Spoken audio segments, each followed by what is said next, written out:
ప్రభునామములో దేవుని బిడ్డలందరికీ వందనాలు తెలియజేస్తున్నాము. ఇది మన క్యాలెండర్‌లో నుండి మనకి ఇవ్వబడిన వాగ్దానమును కొన్ని నిమిషాలు ధ్యానం చేద్దాం. ద్వితీయోపదేశకాండము 30వ అధ్యాయం.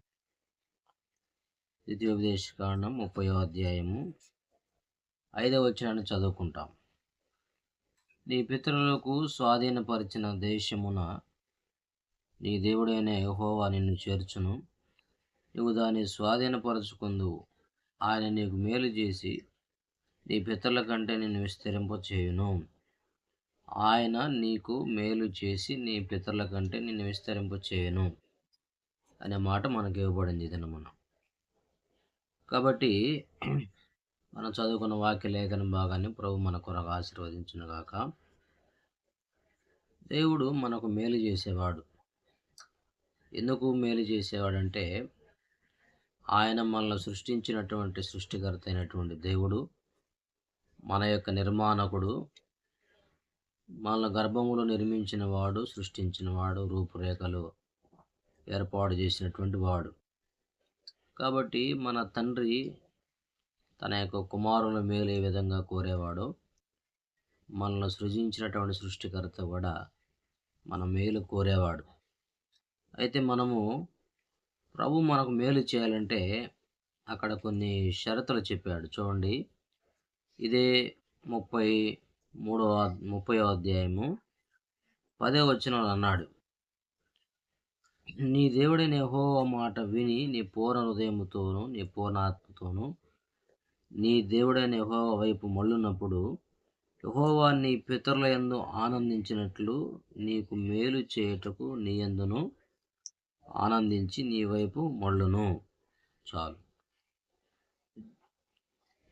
చూసారా, ఇక్కడ ఎప్పుడు దేవుడు మేలు చేయటానికి ఆనందించేవాడు ఉంటాడంటే ఆయన మాట విని పూర్ణ హృదయముతో పూర్ణ ఆత్మతో ఆయన వైపు మళ్ళినప్పుడు. అదేవిధంగా ఈ ధర్మశాస్త్ర గ్రంథమందు రాయబడిన ఆయన ఆజ్ఞలను కట్టడలను గైకొని అన్నాడు. కాబట్టి ఆయన ఆజ్ఞలను కట్టడలను గైకొన్నప్పుడు, ఆయన మాట విన్నప్పుడు, పూర్ణ హృదయంతో పూర్ణ ఆత్మతో ఆయన వైపు మళ్ళుకున్నప్పుడు ప్రభువు మేలు చేయుటకు ఆనందించేటువంటి దేవుడని ఇక్కడ మనం చదువుతున్నాం. అది మాత్రమే కాదు కానీ చూడండి, ద్వితీయోపదేశ కాండములోనే ఇంకొక మాట అన్నాడు. ద్వితీయోపదేశ కాండము 5వ అధ్యాయం 33వ వచనం. 5:33, మీరు స్వాధీనపరచుకొనబో దేశంలో మీరు జీవించుచు మేలు కలిగి దీర్ఘాయుష్మంతులగునట్లు మీ దేవుడైన యెహోవా మీకు ఆజ్ఞాపించిన మార్గములన్నిటిలో నడుచుకొనవలెను. కాబట్టి మేలు కలిగి దీర్ఘాయుష్మంతులగునట్లు అన్నాడు. కాబట్టి ఏం చేయాలి? అక్కడ మేలు కలగాలంటే ఆయన ఆజ్ఞాపించినటువంటి మార్గములలో నడవాల. అప్పుడే ప్రభువు మేలు చేసేవాడు ఉంటాడు. ప్రతి దానికి కూడా షరతు కలిగినటువంటి షరతు ఇవ్వబడుతుంది దేవుని వాక్యములో. ప్రతి వాక్యము కూడా మన జీవితంలో నెరవేర్చబడాలంటే దానికి షరతు అనేది ఉంటుంది. అది చేసినప్పుడే ప్రభు మన జీవితంలో దాన్ని నెరవేరుస్తాడు అని. కాబట్టి దేవుడు ఎప్పుడు మన జీవితంలో మేలు చేస్తాడో మనం చూసాం.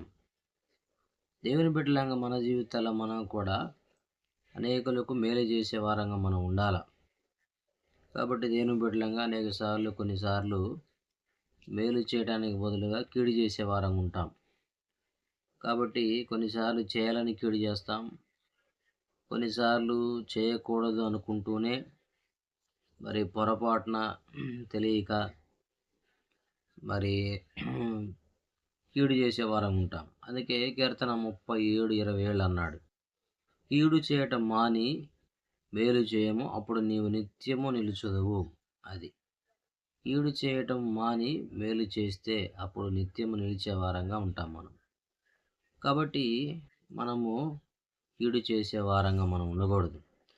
అందుకే రోమీయులకు రాసిన పత్రిక 15వ అధ్యాయంలో కూడా ఒక మాట అన్నాడు. చూడండి, రోమా 15వ అధ్యాయంలో ఒక మాట చెప్పాడు. ఏమని?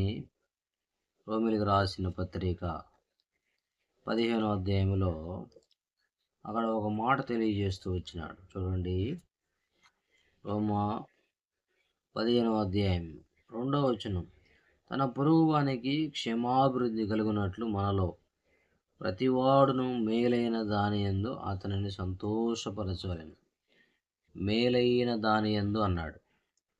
కాబట్టి పొరుగువానికి క్షేమాభివృద్ధి కలగాలంటే మేలైన దాని యందు అతన్ని సంతోషపరచాల, మేలు చేయాలి మనం.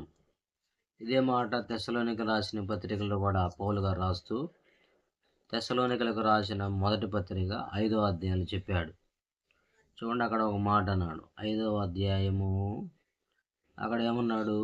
15వ వచనం చివర్లో అంటాడు, ఎల్లప్పుడూ మేలైన దానిని అనుసరించి నడుచుకునుడి.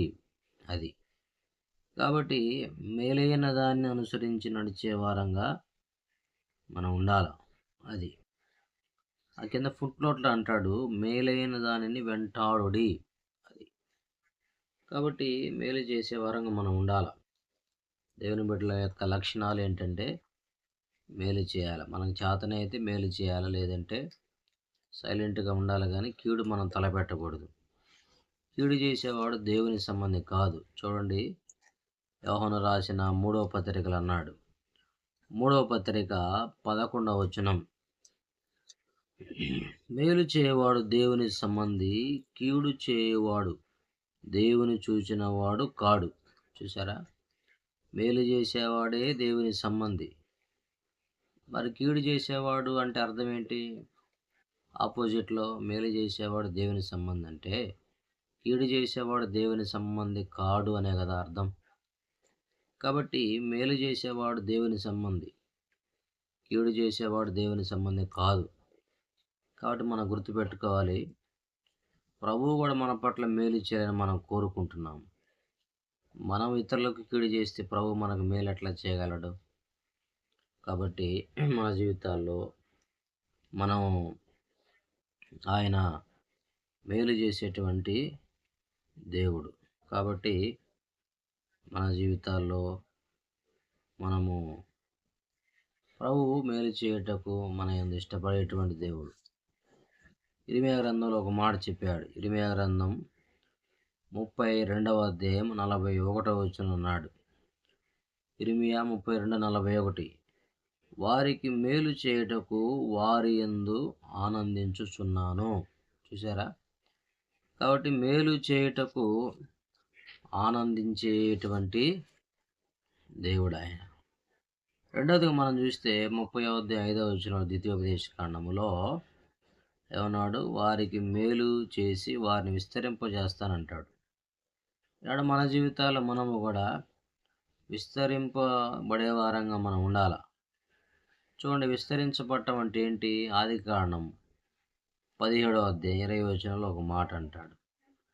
ఆదికాండం 17:20, ఇదిగో నేను అతనిని ఆశీర్వదించి అతనికి సంతానాభివృద్ధి కలుగజేసి అత్యధికముగా అతని విస్తరింపజేసేదను. అది కాబట్టి విస్తరింపజేయబడటం అంటే ఏంటంటే సంతానాభివృద్ధి కలగటం. ఒకళ్ళు ఇద్దరు రావటం, ఇద్దరు నలుగురు రావటం, నలుగురు 8 మంది అవటం, ఇట్లా. కాబట్టి ఆనాడు మన పితరులు కూడా ఐగుప్తులకు 70 మంది వెళ్ళారు. 6 లక్షల కాలబలముగా బయటకు వచ్చినారు. చూసారా?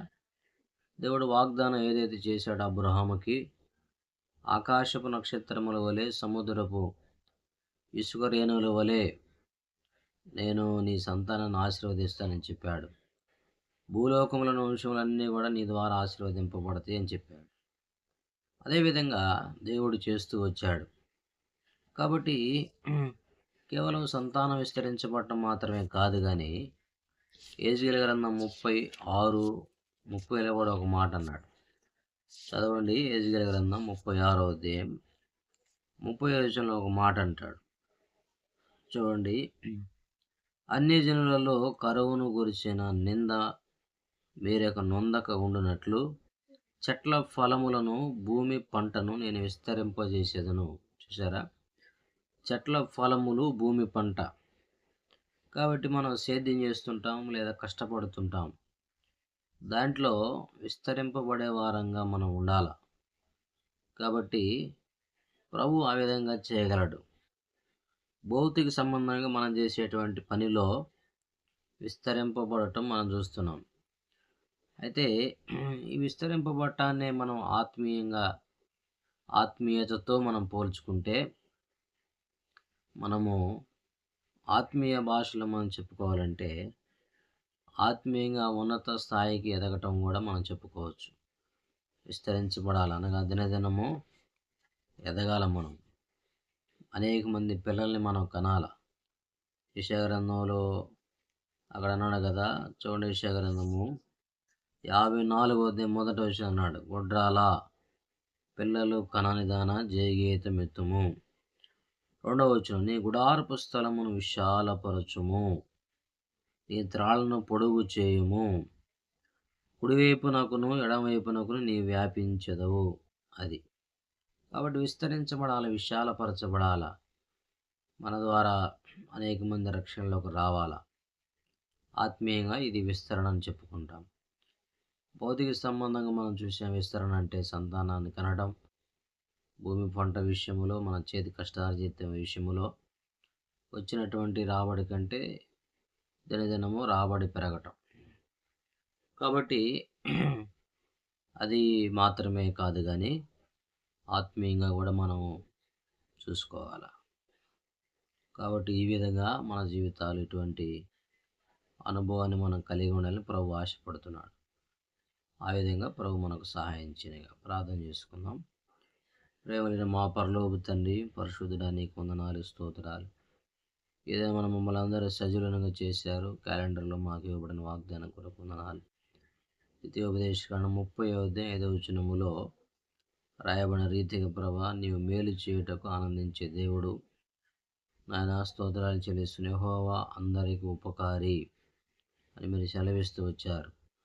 ఆయన నీతిమంతుల మీదను అనీతిమంతుల మీదను ప్రభా మీ యొక్క సూర్యుని కాంతిని ఉదయింపజేస్తున్నటువంటి దేవుడు. ఆయన స్తుతులు చెల్లిస్తుంటున్నాం.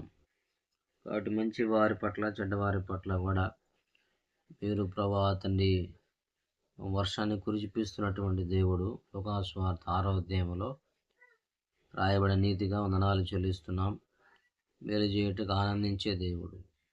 దినమంతా మా ప్రియబిడల ఉద్యోగ బాధ్యతల, వ్యాపారములలో, చేతి పనులలో సహాయం చేయండి. రాకపోకలేని వారికి కాపుదల భద్రత ఇచ్చేయమని దినమంతా నీ కృపను కోరుకుంటూ వందనాలు చెల్లించుకుంటూ యేసు ప్రభు నామములో, లోకములో ఎంతోమంది గొప్పవారు ఉన్నారు ఆయన, ఇది నన్ను చూడలేకపోయారు. అలుపులో అయోగ్యులు మమ్మల్ని జ్ఞాపకం చేసుకుని సజీలను చేశారు. వందనాలు చెల్లించుకుంటూ యేసు ప్రభు నామములో స్తుతించి ప్రార్థిస్తున్నాము తండ్రి. ఆమేన్. Praise lord.